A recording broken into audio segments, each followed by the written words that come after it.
test. Another phrase which we hear bandied around nowadays in buy-to-let world is about a portfolio landlord.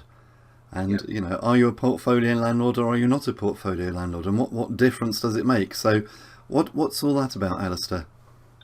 Well, again, it's all very much down to different lenders' interpretation of what constitutes a portfolio landlord. Some will assume, in fact, most of the mainstream lenders assume anybody with 4 or more mortgaged buy-to-let properties falls under the category of a portfolio landlord. The assessment of the application isn't going to be fundamentally different. The only additional layer, and this is where the broker has to do a bit of legwork, which we're happy to do, is we have to look at the overall portfolio.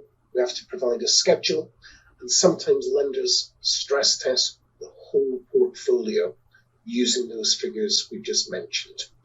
Other lenders are quite relaxed. Some lenders are not relaxed, and they are very stringent in their overall portfolio stress testing.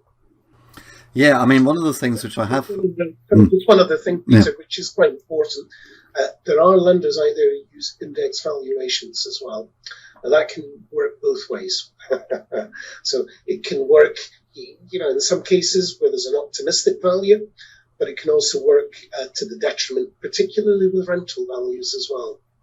So by that you mean that they'll have the figure when you bought the property, and then they'll have increased it or decreased it depending upon inflation in the market?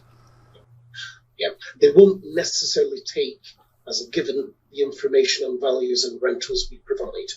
Yeah, absolutely. And of course that could be quite critical, couldn't it? Because one of the things which I have heard about the portfolio landlord criteria is that a lot of lenders want to limit the loan to value across the whole portfolio.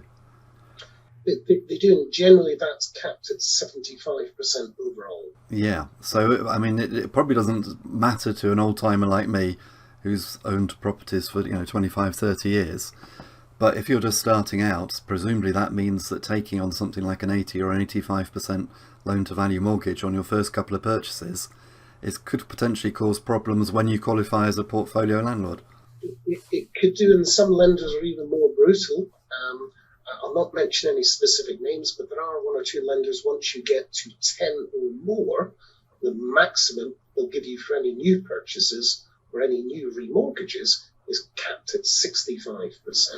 65. So that's having 10 properties and not necessarily having 10 with them. Presumably they probably wouldn't even lend you on 10. But if you've got 10 with Bank A, well, you've got 5 with Bank A and 3 with Bank B and a couple with Bank C. And then you go to Bank D and they say, oh, hang on a sec, you've got 10 properties.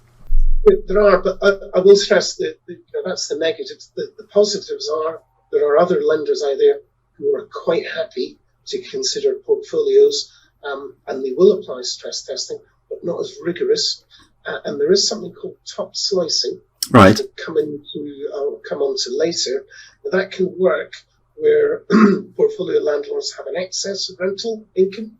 They can use that to offset any new purchases where there's possibly a lower rental income estimate come back. So there are, we can engineer things, and we can use access to different types of products and features to our advantage and to the customer's advantage ultimately.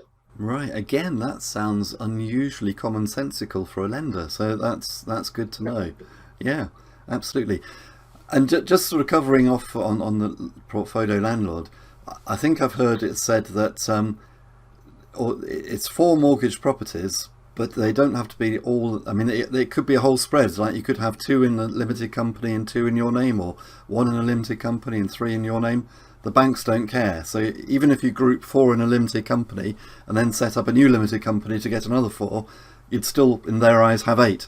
It's they're not that bothered, are they? It's about how many you have control of, really, isn't it? Yeah, no, it's ownership either in your name, part ownership as well. So if you own one jointly with friends or relative or your wife or husband, that would have to be disclosed.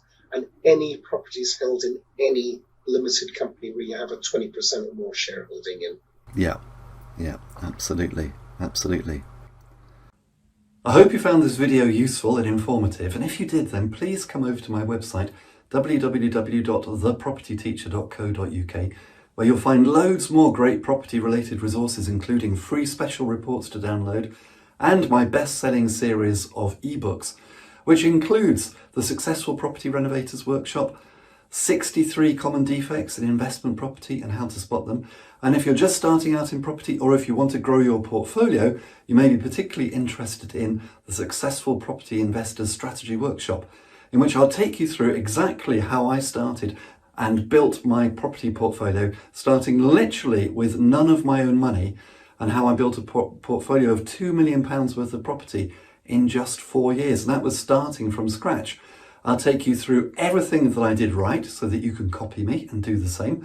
And I'll also show you everything that I did wrong so that you can avoid the mistakes that I made, and so that you can progress in property and be far more successful far more quickly than I ever was. And this is based upon my own real life experience, and it took me about 4 years to actually work out how to do property investing properly. But in the 200 pages in the Successful Property Investors Strategy Workshop, I'm going to show you all of that 4 years knowledge condensed down so that you can use it immediately. And until next time, here's to successful property investing.